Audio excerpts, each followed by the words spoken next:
ಕಾಪಾಡ ಇದ್ದಾರೆ, ನಾನಿದ್ದೀನಿ, ನಮ್ಮೆಲ್ಲ ಪಕ್ಷದ ಮುಖಂಡರು ಇದ್ದಾರೆ. ಆ ರೀತಿಯ ₹1 ಕೂಡ ಅವರು ಪಕ್ಷದ ಕಚೇರಿ ಬಾಡಿಗೆಯನ್ನು ಬಳಸ್ಕೊಂಡಿದ್ದಾರೆ. ಪಕ್ಷದ ಸಂಘಟನೆಗೆ ಅದನ್ನ ಬಿಟ್ಟಿದ್ದಾರೆ. ಇವರು ಸುಳ್ಳೆ ಅವರ ಮೇಲೆ ಇಳಿಸಲದ ಆಪಾದನೆ ಮಾಡಿ ಆ ವೇದಿಕೆಯಲ್ಲಿ ಭಾಷಣ ಮಾಡಿದ್ರೆ ಇದನ್ನು ನಾವು ಖಂಡಿಸ್ತೇವೆ. ಯಾಕಂದ್ರೆ ಶಾಸಕರಾಗಿ ಮಂತ್ರಿಗಳಾಗಿ ಒಂದು ಆಡಳಿತ ಮಾಡಿದಂಥವ್ರು ತಾಲೂಕವರು ತೀರಾ ಕೆಳಹಂತದ ಮಾತಾಡಿದ್ರೆ ಇದನ್ನ ತಾಲೂಕು ಕಾಂಗ್ರೆಸ್ ಸಹಿಸೋದಿಲ್ಲ. ಮತ್ತು ನಮ್ಮ ಶಾಸಕರ ಬಗ್ಗೆ ಹಗುರವಾಗಿ ಮಾತಾಡೋದನ್ನು ಬಿಡಬೇಕು. ನಮ್ಮ ಶಾಸಕರು ಪ್ರತಿಯೊಬ್ಬರು ಪ್ರೀತಿ ಮಾಡೋದು, ಮಾತಾಡಿಸೋದು, ತೊಂದರೆ ಅಂತ ಬಂದವರಿಗೆ ಸಹಾಯ ಮಾಡ್ಬೋದು, ಅವರು ನಿರಂತರ ಅವ್ರದ್ದೊಂದು ಅಭ್ಯಾಸ ಆಗಿದೆ. ಕಷ್ಟ ಅಂತ ಕೇಳೋದಿಲ್ಲ. ಆದರೆ ಇವರಿಗೆ ಮನೆ ಬಂದ್ರೆ ಹಾಗೆ ವಾಪಸ್ ಕಳಿಸೋ ಬುದ್ಧಿ ನಮ್ಮ ಶಾಸಕರಿಗೆ ಇಲ್ಲ. ಎಲ್ಲ ಹಂತದಲ್ಲಿ ಬಡವರಿಗೆ, ತೊಂದರೆ ಇದ್ದವರಿಗೆ ಸಹಾಯ ಮಾಡ್ತಾ ಮಾಡಿದ್ದಾರೆ. ಮತ್ತೆ ತಾಲೂಕಿನಾದ್ಯಂತ ಅವ್ರದ್ದೇ ಆದ ಕೊಡುಗೆ ಇದೆ.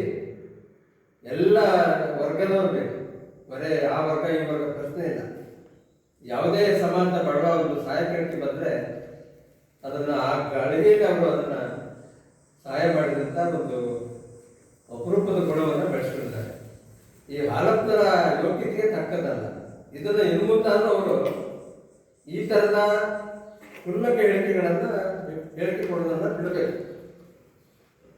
ಹಿಂದೆ ಅವರ ಪಕ್ಷದ ಒಬ್ಬರಿಂದ ಹೇಳಿಸಿದ್ರು, ಮಾರಿ ಜಾತಿಯಲ್ಲಿ ಮಾರಿಕಾಂಬೆ ಹಣ ಬಳಸ್ಬಿಟ್ಟು ಫ್ಲೆಕ್ಸ್ ಹಾಕಿದ್ರು.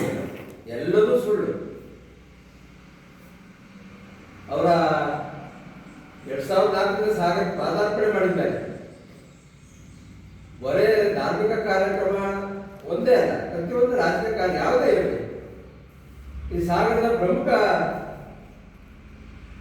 ಪ್ರದೇಶದಲ್ಲಿ ಫ್ಲೆಕ್ಸ್ಗಳನ್ನು ಹಾಕಿದ್ದು ಅವರ ರಾಜಕಾರಣವನ್ನು ಮಾಡ್ತಾ ಇವತ್ತಿಗೂ ಜನರ ಜೊತೆ ಉಳ್ಕೊಂಡಿದ್ದಾರೆ ಮಾನ್ಯ ಶಾಸಕರು.